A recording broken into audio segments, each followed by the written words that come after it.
नमस्कार। खास कार्यक्रम देश देशांतर में आपका स्वागत है। मैं हूं आरफा खानम शेरवानी। भारत में शहरी विकास की दिशा में कायाकल्प हो सकता है अगर सरकार की योजनाओं पर ठीक से अमल हो जाए। प्रधानमंत्री ने शहरी विकास के लिए 3 अहम योजनाओं को हरी झंडी दी है, जिसमें Atal mission for rejuvenation and urban transformation, जिसको अमृत भी कहा जा रहा है। दूसरी योजना है स्मार्ट सिटीज मिशन को लेकर, जिसमें 100 नए शहरों को बनाने की बात है। और इसके साथ ही तीसरी स्कीम भी अहम है, वो है हाउसिंग फॉर ऑल, यानी कि सभी के लिए घर पर सभी को घर मुहैया हो, सबके सर पर एक छत हो, इसका अधिकार उन्हें मिले। इस कार्यक्रम में हम ये जानेंगे कि किस तरह से ये शहर बनाए जाएंगे, बसाए जाएंगे, किस तरह से ये स्मार्ट सिटीज भारत के शहरी जीवन की तस्वीर बदल सकते हैं। चर्चा इस बात पर भी करेंगे कि किस तरह की जो चुनौतियां हैं जो इस राह में आ रही हैं, हम कोशिश ये करेंगे कि इसमें आपको उन शहरों का क्या स्ट्रक्चर होगा, किस तरह से बनाए जाएंगे, ये भी बताएं, यानी कि उनकी जो जो आर्थिक मॉडल होगा वो क्या होगा, सामाजिक हिसाब से उसे किस तरह से देखा जाए। और साथ ही राजनीति पर भी हम चर्चा करेंगे। 2 राजनीतिक नुमाइंदे दोनों अहम पार्टियों के हमारे साथ मौजूद हैं। गोपाल कृष्ण अग्रवाल हैं बीजेपी से हमारे साथ, और आलोक शर्मा है कांग्रेस पार्टी से। एम रामचंद्रन जी हैं, सेक्रेटरी रह चुके हैं अर्बन डेवलपमेंट मिनिस्ट्री में, और साथ ही एडवाइजर भी रह चुके हैं यूपी गवर्नमेंट के। और साथ ही मेरे साथ प्रियरंजन दास हैं, वरिष्ठ पत्रकार, इकोनॉमी पे खास नजर रखते हैं। डुनो रॉय भी मेरे साथ मौजूद हैं, जो कि सोशल साइंटिस्ट हैं और इसके अलावा डायरेक्टर हैं हजार्ड सेंटर के। सभी मेहमानों का बहुत बहुत स्वागत है। पैनल जरूर लंबा चौड़ा है, लेकिन जो पूरा मुद्दा है वो भी अपने आप में अलग अलग डायमेंशन से इसे देखने की जरूरत है।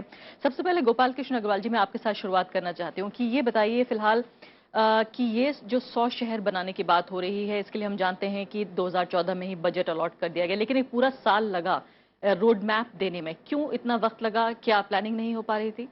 नहीं, देखिए पूरी बात है कि इसका एक तो कैसे सिलेक्ट होंगे और कई इसके रिसोर्सेज कैसे होंगे। 2014 में अनाउंस तो किया, लेकिन रिसोर्सेज जनरेशन के लिए बजट में कोई प्रावधान नहीं था। जिस तरह से आर्थिक हालत थी उस वक्त, डेफिसिट फाइनेंसिंग और जो फिस्कल डेफिसिट ऐसा था, तो उसको कंट्रोल करने के लिए इकोनॉमी को स्ट्रेंथन करना, रिसोर्स जनरेट करने की बात थी। दूसरा पूरा रोड मैप बनाना था कि सिटी को कैसे सिलेक्ट करेंगे। ये जो इस बार है, इसमें ओपन कॉम्पिटिटिव बिडिंग रखी है। इट इज एन ओपन और ट्रांसपेरेंट प्रोसेस पूरा किया गया है कि हर सिटी इसमें पार्टिसिपेट कर सके। किसी स्टेट ऊपर से ना जाके बॉटम अप अप्रोच लिया है कि जो म्यूनिसिपैलिटीज और मेयर्स हैं वो खुद डिसाइड करेंगे, लोग डिसाइड करेंगे कि हमारी सिटी क्या स्मार्ट सिटी के लिए compete कर सकती है, क्या एलिजिबल हो सकती है, क्या उन सब के लिए। इसके कारण मुझे लगता है ये समय लगा। और स्कीम अब आप देखेंगे अब, तो वो स्कीम बहुत ही अट्रैक्टिव है, क्योंकि हमारी इकोनॉमी को इन्वेस्टमेंट की भी बहुत आवश्यकता है, इंफ्रास्ट्रक्चर की भी आवश्यकता है। इकोनॉमिक साइकिल को पूरा रिवाइव करने के लिए इसमें 1 लाख करोड़ तो गवर्नमेंट इन्वेस्ट करने का 5 साल के लिए प्लान कर रही है। वो तमाम डेटा जरूर है, लेकिन इसके अलावा जो आपके विपक्षी दल हैं, विरोधी दल हैं, वो ये कह रहे हैं कि शहरों को चुनने की प्रक्रिया में भी कहीं ना कहीं राजनीति का इस्तेमाल वो देख रहे हैं कि कौन शहर चुने जाएंगे। क्या उत्तर प्रदेश में सबसे ज्यादा शहर चुनने की वजह यह है कि उसका दायरा बड़ा है, या फिर वहां चुनाव नजदीक है? नहीं, देखिए ये तो फिर बात हो गई यहाँ पे। आप दोनों, जो तमिलनाडु और उत्तर प्रदेश, जो सबसे ज्यादा जहां से कहे जा रहे हैं कि स्टेट जिनमें से सिटीज चुने जाएंगे, दोनों अपोजिशन रूल्ड है। अगर इनको छोड़ देते तो कहते कि ये तो राजनीति तो हर चीज में देख सकते हैं। अदरवाइज आप देखिए कि यह जो है सारे सारे देश को चुने जाएंगे, और उसके साथ अमृत सिटीज, तो इन सबको देख के 500 सिटीज उसमें भी चुने जाएंगे, वो इंफ्रास्ट्रक्चर बढ़ाया जाएगा। तो मुझे लगता है कि ये पूरे देश में सारा ज्योग्राफिकल नेटवर्क के साथ बहुत अच्छा डेवलपमेंट होगा सिटीज का। आलोक शर्मा जी, कांग्रेस पार्टी लगातार शहरों को नए तरीके से बसाने और बनाने सबकी चर्चा करती रही, लेकिन कभी हमने सही तरीके से कदम उठाते हुए नहीं देखा। एनडीए सरकार ने 1 साल के अंदर ही अनाउंस कर दिया है। देखिए, मैं समझता हूं कि हिंदुस्तान की आबादी, और खासतौर पर शहरी आबादी जो पिछले 2-3 दशकों में बढ़ी है, लगभग 40 करोड़ लोग आज भी शहरी जो आबादी है उसका हिस्सा बने हुए हैं। 100 स्मार्ट सिटीज की आप घोषणा कर आप अपनी पीठ थपथपाना चाहें, वो ठीक नहीं होगा। अभी तक 1 साल में हिंदुस्तान ये नहीं समझ पाया है कि स्मार्ट सिटी क्या होगी। क्या पुराने शहर हैं उनको स्मार्ट सिटी बनाया जाएगा? क्या नए शहर बसाए जाएंगे?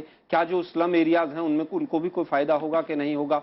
और इस तमाम चीजों के लिए फंडिंग कहां से आएगी? बार बार कहा जा रहा है कि पीपीपी मॉडल होगा और तमाम तरह की चीजें बताई जा रही हैं। अगर पीपीपी मॉडल होगा तो क्या वहां पर रहना बहुत मुश्किल नहीं होगा? और अगर बहुत अलग तरह के शहर बसाए जाने की जिस तरह का प्रावधान रखा जा रहा है, सोशल और इकोनॉमिक डिस्पैरिटीज पास के राज्यों में, पास के शहरों से नहीं शुरू हो जाएंगी। मैं समझता हूं कि जिस तरह की पहले योजनाएं आई हैं, इवेंट मैनेजमेंट बहुत अच्छा करते हैं ये लोग, बीजेपी के साथी ने कहा भी कि बहुत अट्रैक्टिव हैं, और इवेंट मैनेजमेंट के माध्यम से ये तमाम योजनाओं को और अट्रैक्टिव बना देते हैं। मैं इनसे पूछना चाहता हूं, स्वच्छ भारत अभियान का एक साल में हवा निकली, उसका क्या रहा? आपने स्वच्छ भारत अभियान के इतने बड़े बड़े कार्यक्रम किए, उसके बाद तमाम जिस तरह की हाईकोर्ट की कमेंट्स आई और आपने बजट में उसका प्रावधान जो था पैसे का वो कम कर दिया।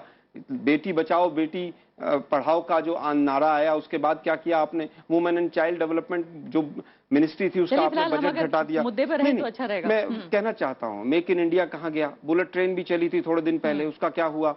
और तमाम तरह की आदर्श ग्राम योजना सांसदों ने एक साल में अभी तक यही नहीं चुना कि एक गांव कौन सा होगा। अर्बन डेवलपमेंट पे बात करते हैं मैं वही कह रहा हूं मैम कि अर्बन डेवलपमेंट के बारे में भी उसी तरह की चीजें आ रही हैं। अगर आप प्राइवेट लोगों को ज्यादा वहां पर लिवरेज दे देंगे तो क्या वो लिविंग को कॉस्टली नहीं बना देंगे? किस तरह से फाइनेंस आएगा? आज तक रेलवेज में कितना एफडीआई आया है, रेलवेज में कितना पीपीपी मॉडल सक्सेसफुल रहा है? मैं समझता हूं कि अभी तक जितना कुछ सामने आ रहा है केवल एक इवेंट के अलावा नहीं। मुझे ये कुछ नजर बताइए, नहीं आ अगर रहा आप मुद्दा आधारित हम विरोध की बात करें तो जो रोड मैप हमारे सामने अभी तक आया है, जो पब्लिक हुआ है प्रधानमंत्री के जरिए, उसमें कौन से बिंदुओं पर आपको आपत्ति है? मुझे 3-4 बिंदुओं पर। सबसे पहले तो फाइनेंस ही, पैसा कहां से आएगा? क्या सरकार देगी? सरकार प्रावधान नहीं कर रही है। इन्वेस्टमेंट करेंगे? इन्वेस्टमेंट मैं वही कह रहा हूं कि आप दूसरी तरफ पीपीपी मॉडल पर जाएंगे या एफडीआई पर? एफडीआई भी, दोनों की बात हो रही है। आज हालत यह है कि रियल एस्टेट, एक अग्रवाल साहब, जिस तरह से आज रियल एस्टेट की हालत है हिंदुस्तान के अंदर, छोटा बिल्डर से लेकर बड़े बिल्डर की हालत बहुत बुरी है।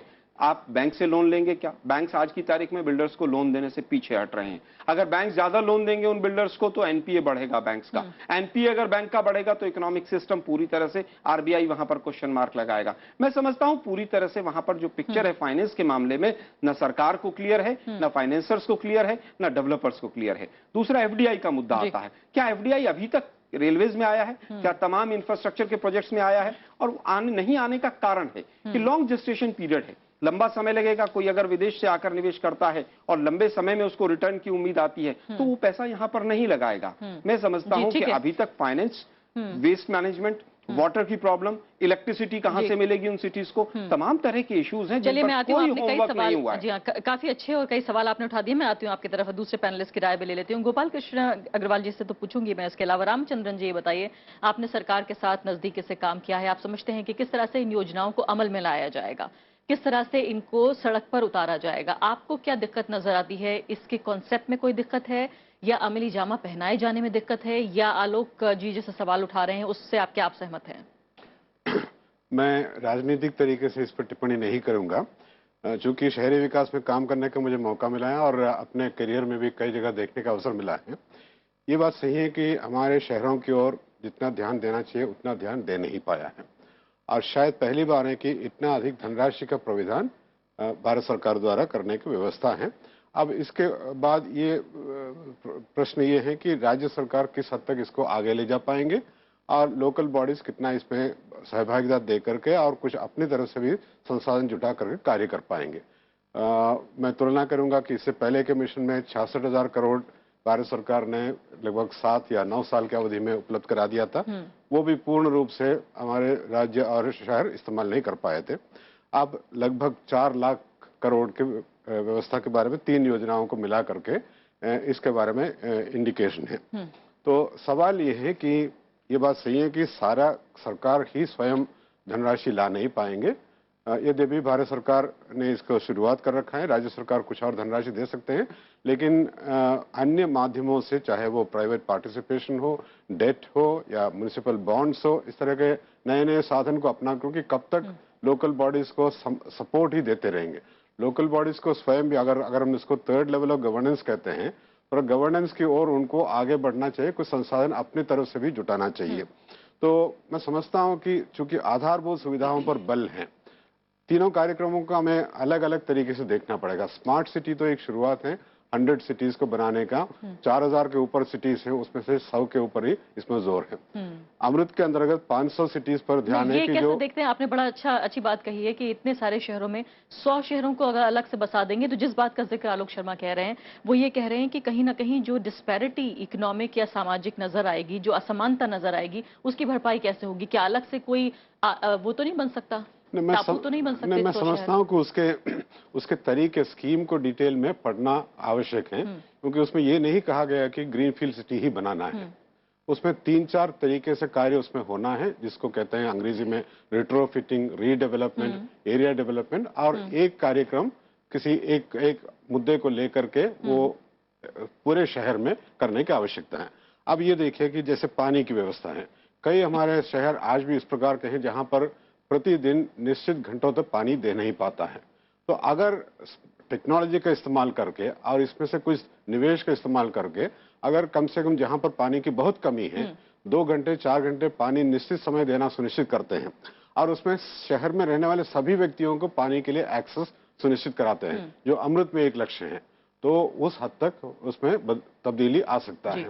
तो ये प्रयास इस तरह का है कि आज जो व्यवस्था में या जो बेसिक सुविधा में जो कमी है शहरों में, उसमें सुधार लाने के लिए ये और सब कहीं ना मिलकर कहीं के जो प्रयास शहरी हो। स्ट्रक्चर है वो अपने आप में गिर रहा है, ढह रहा है। फिलहाल प्रियंजन दास जी की तरफ चलते हैं, उसके बाद वापस आएंगे हम। प्रियंजन दास जी बताइए, फिलहाल कि ये आंकड़े में पढ़ रही थी कि 2050 तक 70% जो आबादी है वो शहरों की तरफ मूव कर जाएगी। इसकी अलग वजहें हैं, वो सामाजिक वजहें हम जानते हैं, और किस तरह से हमारा जो ग्रामीण पूरा भारत है वो किस तरह से राजनीतिक और सामाजिक तौर पे इग्नोर्ड है, उसे नजरअंदाज किया गया है। ये भी उसकी वजह है, उस पर शायद कभी और चर्चा करेंगे। लेकिन जिन शहरों को बनाने की बात हो रही है, इस पर सबसे बड़ा जो मुद्दा यहाँ पर उभर कर आ रहा है वो फाइनेंस को लेकर आ रहा है। फिलहाल देश की जो आर्थिक स्थिति है उसमें आप इन शहरों को किस तरह से, कब तक, कैसे बनता हुआ देख रहे हैं? देखिए, शहरीकरण जो है इससे नहीं बचा जा सकता, ना बचना भी चाहिए। और ये वर्ल्ड ओवर ये ट्रेंड है कि कुछ गिने चुने शहरों से ही वर्ल्ड का जो मैक्सिमम जीडीपी है वो वहीं पर, ताकि ये एक ऑर्गेनाइजेशन का प्रोसेस है। जैसे आपने बताया तो 2050 तक भारत में भी अभी करीब 1/3 से ऑर्गेनाइजेशन बढ़ के आधे से ज़्यादा लोग शहरों में रहेंगे। तो ये प्रोसेस तो रहेगा। और जो एग्जिस्टिंग शहर है वो भी कोई अच्छे हालत में नहीं है। और जैसे रामचंद्र साहब ने बताया कि पीछे शहरों को अच्छी तरह से दिखा नहीं गया है कि उनको प्रॉपर इंफ्रास्ट्रक्चर और हाउसिंग, वाटर, सैनिटेशन एक्सेट्रा सब ये चीज़ों की प्रोविजन हो। तो इसको देखते हुए ये जो स्कीम्स, 3 स्कीम्स बनाए गए हैं, ये बहुत लॉडेबल स्कीम्स हैं और ये सरकार कुछ करना चाहती है, ऐसा दिखाता है। कैसे पैसा लेकिन आएगा? कहां तक ये प्रैक्टिकल होगा? एक तो अभी इसके जो फंडिंग या रिसोर्स रिक्वायरमेंट है, गोपाल जी ने बताया कि स्मार्ट सिटी प्रोजेक्ट के लिए पिछले साल कोई काम नहीं हो पाया क्योंकि उसमें संसाधन की कमी हुई। लेकिन बात यह है कि 7,000 ये एक स्कीम था, नया स्कीम, नया सरकार का, जिसके लिए कुछ प्रोविजन था, 7,000 करोड़ का प्रोविजन किया गया था। लेकिन स्मार्ट सिटी का कंसेप्ट क्लियर ना होने का कारण इसमें डिले हुआ, और अभी भी ये कंसेप्ट जो है वो इतना क्लियर नहीं है। नहीं, आप क्या ऐसा है जो आप जानना समझना चाहते हैं, जो आपको लगता है जिसको लेकर अभी भी उलझन है? देखिए, ये भी क्लियर नहीं है कि ये ग्रीन सिटी प्रोजेक्ट बनेंगे या एग्जिस्टिंग सिटीज जो है इसको compete करेंगे स्मार्ट सिटी बनने के लिए। नंबर 1 तो ये है। नंबर 2 ये है कि क्या ये जो स्मार्ट सिटी बनेंगे वो घोस्ट सिटी बनेंगे, यानी आपने बना दिया शहर लेकिन वहां इकोनॉमिक एक्टिविटी उतना ना हो जो कि उस शहर को एक स्मार्ट सिटी के लेवल पे मेंटेन और सस्टेन कर सकता है। तो ये भी बहुत जरूरी है। तो मेक इन इंडिया जो कैंपेन है या जो इंडस्ट्रियलाइजेशन भारत में हो रहा है, उसके साथ इन स्मार्ट सिटीज को कैसे जोड़ा जाएगा? क्या वो सिटीज होंगे जो कि मैन्युफैक्चरिंग जोन्स की बात हो रही है, या जो कॉरिडोर्स की बात हो रही है, जो उसमें इंडस्ट्रियल कॉरिडोर्स की बात हो रही है, उनमें वो सिटीज होंगे। जी ठीक है। तो जी हाँ, मैं वापस आती हूँ। डुनू रॉय जी भी हमारे साथ मौजूद हैं और वेटरन हैं, वो दर्शकों से देख रहे हैं। मुझे लगता है कि काफी चीजें कंफ्यूजन है, क्योंकि पॉलिसी भी मालूम है। मैं बिल्कुल स्पष्ट कर दूंगा, सारी चीजों का जवाब बिल्कुल स्पष्ट है, हर चीज ठीक है। टाइप डाउन है। डुनू रॉय जी की राय ले लेते हैं, फिर मैं आपके पास आती हूँ, आपको सब जवाब बिल्कुल सारी चीजें ये बिल्कुल बिल्कुल, इसीलिए आप यहाँ मौजूद भी हैं ताकि तमाम सवालों का जवाब दे सके। डुनू रॉय जी, ये बताइए कि आपने दर्शकों से देखा है किस तरह से हमारे शहर जो हैं बन रहे रहे हैं, बिगड़ रहे हैं, किस तरह से कंजेस्टेड हो रहे हैं, एक अलग अलग तरीके की टाउनशिप्स भी बन रही हैं। इस सब के बीच जहां लगता है कि सारी चीजें प्राइवेट हाथों में चली गई हैं, शहरों को बनाने का अब जिम्मा सरकार लेना चाहती है। पहली बात तो आप बताइए, क्या नीयत अच्छी लगती है आपको? ये क्या ये डुएबल लगता है आपको? ऐसा लगता है कि पैसा हमारे पास पर्याप्त मात्रा में मिल जाएगा? और जिस तरह का रोड मैप बताया जा रहा है, क्या उसमें आपको क्लैरिटी नजर आ रही है? मुझे तो दोनों पे थोड़ा शक हो रहा है, नियत पर भी और वास्तविकता पे भी, व्यवहारिकता पे भी। मैं पैसों की बात थोड़ा छेड़ देता हूँ यहाँ पे। इस सरकार के मुताबिक करीब 20 वर्षों के लिए 7 लाख करोड़ रुपया चाहिए, यानी कि प्रत्येक वर्ष 35,000 करोड़। इस साल केवल 7,000 करोड़ केंद्र सरकार दे रही है। और ये याद रखते हुए कि शहरी विकास ये केंद्र का सब्जेक्ट नहीं है, ये स्टेट का सब्जेक्ट है। तो यानी कि केंद्र अगर 7,000 देती है तो उसका 4 गुना अब कहीं ना कहीं से लाना पड़ेगा। वो 4 गुना कहाँ से आएगा, ये एक बहुत बड़ा सवाल है। अभी जो बात हो रही थी कि बाजार से लाना है, पूंजी निवेश करके लाना है वगैरह, अभी जो JNNURM का उदाहरण है हमारे पास, उसमें था कि 1.5 लाख करोड़ रुपया खर्चा होगा और उसमें से 75,000 पूंजी निवेश बाहर से आएगा, प्राइवेट इससे आएगा। तो आधा आना था, आधा नहीं, वो तो 10% भी नहीं आया। तो जब उसमें 10% नहीं आया, यहाँ पे 400% आ पाएगा कि नहीं, ये मेरे ख्याल से एक बहुत बड़ा सवाल है। और अगर इसके ऊपर लोगों ने नज़र नहीं डाला है तो फिर इसकी व्यवहारिकता सामने आती ही नहीं। जी, डिनोरा जी वापस आती हूँ। कई ऐसे सामाजिक समानता को लेकर भी सवाल उठाए हैं आलोक शर्मा ने, वो भी आपसे जानने की कोशिश करूंगी, लेकिन इससे ईमानदारी की बात है कि फिलहाल गोपाल जी को वक्त मिलना चाहिए कि वो इन तमाम सवालों का जवाब दें। गोपाल जी बताइए कि बहुत गंभीर सवाल उठ रहे हैं। सबसे बड़ा सवाल तो ऐसा लगता है केंद्र में सिर्फ पैसे को लेकर, रिसोर्सेज को लेकर उठ गया है। डिनोरा जी कह रहे हैं कि यूपीए सरकार के दौरान जो स्कीमें शुरू की गई, जब उनको लेकर पैसा नहीं मिल पाया तो एनडीए सरकार के दौरान कैसे मिलेगा? देखिए, सबसे पहले तो फाइनेंसिंग की बात है। इसमें फाइनेंसिंग बहुत स्पष्ट सरकार ने कहा है, कैबिनेट के फैसले में आया है कि 48,000 करोड़ तो स्मार्ट सिटी के लिए on a period of 5 years है, और 50,000 करोड़ ये अमृत सिटीज के लिए, 1 लाख करोड़ का ये कॉर्पस बनेगा 7 साल के अंदर। इसी के बाद अनेबलिंग स्टेट गवर्नमेंट को लगाना है 1 लाख करोड़, और उसके बाद जो पीपीपी और एफडीआई करके आनी है, ये तो पहली बात है। यहाँ पे दूसरा जो बात है कि ये जो क्वेश्चन आ रहा है कि कौन सी नई सिटीज बनेंगी, ऐसी बात नहीं है। ये प्रधानमंत्री ने, और स्कीम में भी कैबिनेट का मैंने रिलीज भी देखा, उसमें स्पष्ट कहा है कि एग्जिस्टिंग सिटीज को ही ये 100 स्मार्ट सिटीज बनाएंगे, और वह जो मेयर और जो लोकल गवर्नमेंट या जो लोग हैं वहां के, वही इसके लिए दावा पेश करेंगे और उसके क्राइटेरिया। लेकिन मैं जो पढ़ी थी वो था कि कुछ 100 नए शहर बनाए जाएंगे, नहीं, और बाकी की रेट्रोफिटिंग होगी। नहीं, ये बात हो रही वो थी। 500 अमृत सिटीज में ये है, अनेबलिंग क्लॉजेज है। उसमें एक इंफ्रास्ट्रक्चर डेवलपमेंट के लिए जो गवर्नमेंट ने 50,000 करोड़ दिए, उन 500 सिटीज पे इंफ्रास्ट्रक्चर डेवलप होगा, जिसके अंदर भी क्लियरली दोनों के लिए डिफाइंड है कि क्लीन वाटर होना चाहिए, इलेक्ट्रिसिटी होना चाहिए, एफिशिएंट ट्रांसपोर्ट सिस्टम होना चाहिए, affordable housing for the poor होना चाहिए, आईटी का रोबस्ट कनेक्टिविटी इंफ्रास्ट्रक्चर होना चाहिए, सेफ्टी एंड सिक्योरिटी के मापदंड है। इन सब मापदंडों के अनुसार ही उनकी एवरी ईयर एनालिसिस भी होगी, परफॉर्मेंस ड्रिवन उसको इंसेंटिव्स भी है 10% का।